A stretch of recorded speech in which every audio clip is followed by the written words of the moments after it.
5차례에 걸쳐서 박근혜 전 대통령의 구치소 방문 조사를 마친 검찰.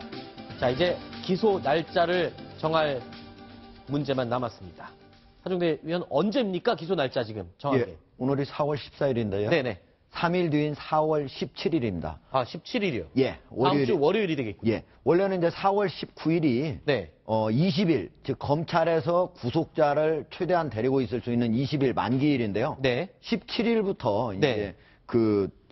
이제 이번에 그 선거 운동이 본격적으로 시작이 되거든요. 네. 그래서 거기에 영향을 주지 않기 위해서 일찌감치 수사를 마치고 기소를 하게 되는 겁니다. 아, 근데 네. 그 선거운동에 영향을 주기 위해서 뭐 그런 것도 있지만은 네네. 검찰 기소는 항상 구속 만기보다 한 2, 3일 전에 합니다. 왜냐하면은 아하. 이게 형사소송법의 규정이 딱 돼 있기 때문에 네. 만일 19일에 했다가 어떤 착오로 네. 이게 뭐 가다가 갑자기 무슨 문제가 생겨가지고 19일 0시 이후에 됐다. 네. 이러면 절차 자체가 위법이기 때문에 그렇군요. 박근혜 대통령을 석방해야 됩니다. 아하. 그래서 안전하게 하기 위해서 2, 3일 전에 항상 하고 있습니다. 네. 자, 그러니까 통상적인 요 2, 3일 전이면 기소 만료일 2, 3일 전에 검찰이 기소를 한다.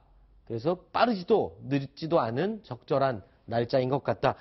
그렇게 얘기를 해주셨는데, 근데 또 오늘 이런 보도가 나왔어요. 한 매체가 박근혜 전 대통령이 서울구치소에서 이 방에서는 잠을 못 자겠다라고 하는 이유를 들어서 뭐 독방에서 잠을 안 자고 다른 곳에서 잤다, 이런 보도가 나왔는데 어떻게 된 내용입니까? 예.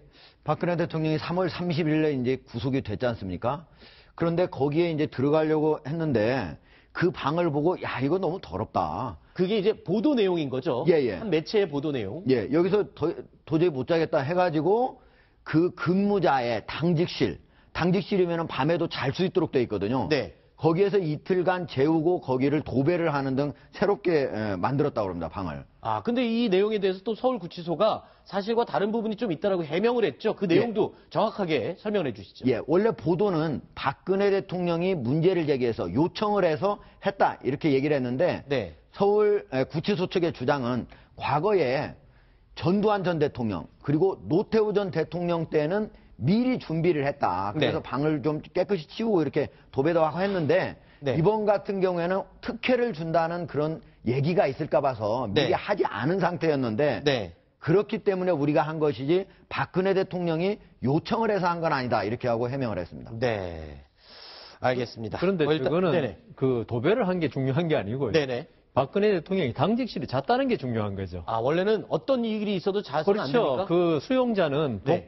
독거실이 안 되면은 홍거실로 옮기게 돼 있습니다. 당직실이라는 거는 그 수용자가 머물 수 있는 공간이 전혀 아니거든요. 네. 그러니까 형의 집행의 수용자 처우에 관한 법률에 위반되는 거죠. 그렇군요. 알겠습니다.